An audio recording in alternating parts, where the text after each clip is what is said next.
Hey guys, T-Pizzle here, aka Tay and Pooper. Today I'll be reviewing Straight Outta Compton. Police coming straight from the underground. It was made in 2015, and it stars Ice Cube's son as Ice Cube. I thought the movie was pretty good. I thought that there were some scenes that were definitely way too dramatized and too action centered and oddly what's the word I'm looking for? Oddly staged, I guess you might say. Like obviously all of the guys aren't going to come out right when Ice Cube or whoever it was is getting being forced to get on the ground by the police. Like that didn't happen, and I don't know. There's just a bunch of stuff. It's just stupid sometimes. But I think that the the biggest thing about this movie honestly the only redeeming thing about this movie that that actually saves it from being just oh shit that saves it from just being not a good movie is the acting. It's actually really good and genuine. Like obviously I don't live in Compton, but I feel like these guys did their research, and maybe even some of the guy who played Eazy-E. I've never seen him in any other movie, so he might live in Compton. I don't know. Eazy-E definitely stood out the most for me. I thought Dr. Dre was like a good actor, but I think he was the worst example of being realistic to what I personally feel like Dr. Dre actually would have been like. Ice Cube, his acting is fine. Ice Cube's son acting is fine. It's just mediocre at best or at worst. But he really does. He looks exactly like Ice Cube, so that kind of redeems it also. So yeah, the acting and all that stuff is really good. I like seeing the process of them making uh songs and stuff, and the creative process. Oh, also the thing about Eazy-E not being able to be on tempo, and then all of a sudden he's on tempo, and then he's just the greatest rapper of all time, or not of all time, but he's in NWA. That's also just something that's so unrealistic and dramatized. I don't even know if that happened. He was so offbeat, I don't even know if that happened. And just what got him being good was just Dr. Dre being you have to feel like you're saying it. No, that's stupid. That's just a movie thing. And, I know when movie things happen in biopics, and that's fine, I think, most of the time.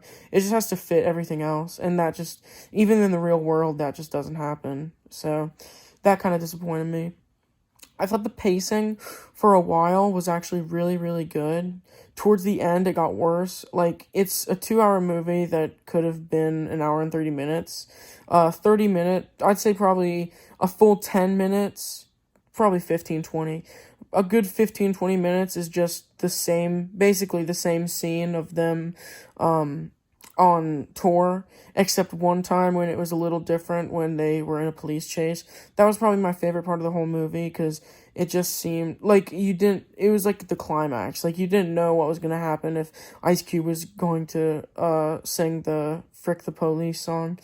But he ended up doing it because he's just high and mighty, but they got in trouble for it. I thought that was really cool. I liked them all being a group and fighting together to, frick the police. But I thought that it did a good job.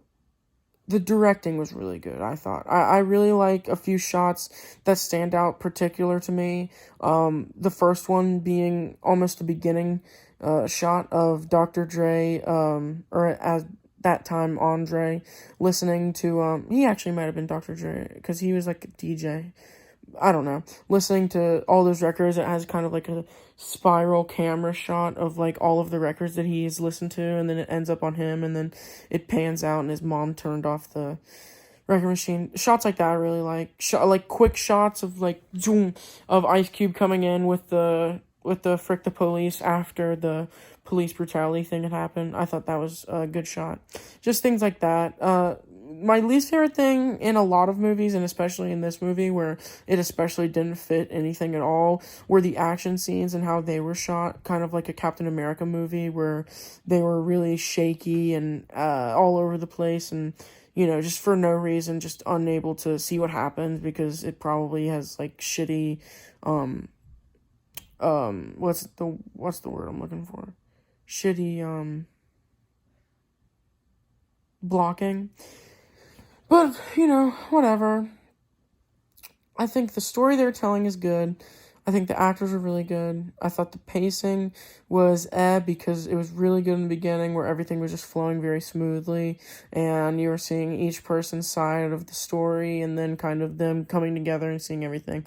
And then towards the end where it was going back into each person and Ice Cube was in it a lot less and Dr. Dre was like the new main focus and Eazy-E was like a bad guy technically. It didn't sit well with me. My main problem, and there was the ending. My main problem was the ending. Eazy-E, spoiler alert, dies at the end of the movie. And if they had ended it there, it would have been cheesy, but it would have made sense, is the thing. I mean, I probably still wouldn't like it, but it would have made sense. You know what I mean? But they ended it on kind of a stupid note, if I'm being totally honest. After Eazy had died, and it was very dramatic and sad, everyone was crying, there was a big scene where Dr. Dre, who was basically Eazy's brother since, like, day one, was like, emotionally crying, and it was really good, and everyone, like, that one guy, the really tall guy, I don't remember his name, MC something, he was, like, he couldn't even stand to be in there, because he would rather just not watch Eazy slowly die than just like he would rather not see that than actually talk to him while he's dying. It's really emotional and it's really a big thing, and I like how they captured it. Eazy's acting, whoever the actor was amazing when he was told he had HIV. Just like kind of like a like acting like a gang member and being like, no, that shit ain't real, like, do this and do that, and, acting like he's all high and mighty, and then just when he finally not really accepts it, but realizes that, oh shit, this might actually be real, and, like, this is, like, real life and stuff, he just turns into, like, a little scared boy again. I thought his acting was really, really good. He wasn't, like, a tough, gritty guy anymore. He was, like, crying, and his wife was, I think, I couldn't tell if his wife was mad at him because he had cheated on her and that's how he got AIDS, or because she might have AIDS, or if because she couldn't stand to see him have AIDS. Whatever it was. Yeah, that acting was just really good. But anyway, back to my point. After all of that and all of that really dramatic and hard-hitting shit, there is about a minute-long scene of Dr. Dre. This is the scene. I'll set it up for you. Eazy-E dies. Cut to black. Dr. Dre walks up the stairs. And he passes the sign that says, what was it? Death Loop? No, not Death Loop. Death something records. I forget now. Death something records. And he goes to the partner that he made with Death Something Records that was very, mean. And he didn't like him anymore. And there was one scene that showed this, by the way. Actually, two. And he said, I'm quitting.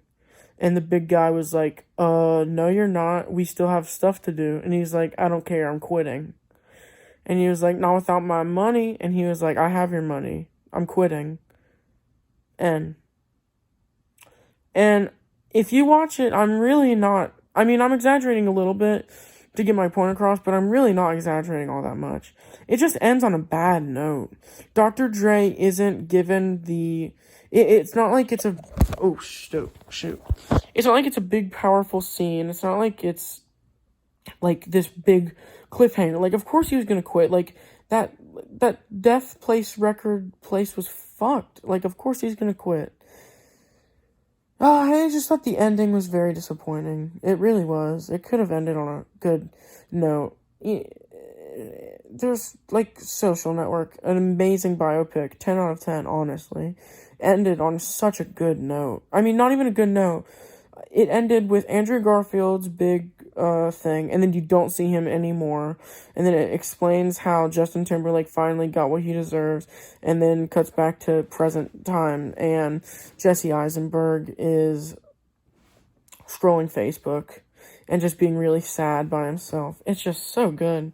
And then compare it to this, where it just ends on a bad note. I mean, not a bad note by all means.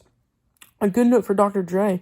It just left me feeling like the movie, even though I didn't want it to go on any longer, I feel like it should have gone longer. So I give this movie probably I'm going to say a 5.5 out of 10. There's not a lot of things that I like. I would say the things that I like, I really do like, and I'm just a kind of biopic-y kind of guy. I do really like biopics, so that also adds to it. I just like seeing, like, how it really happened.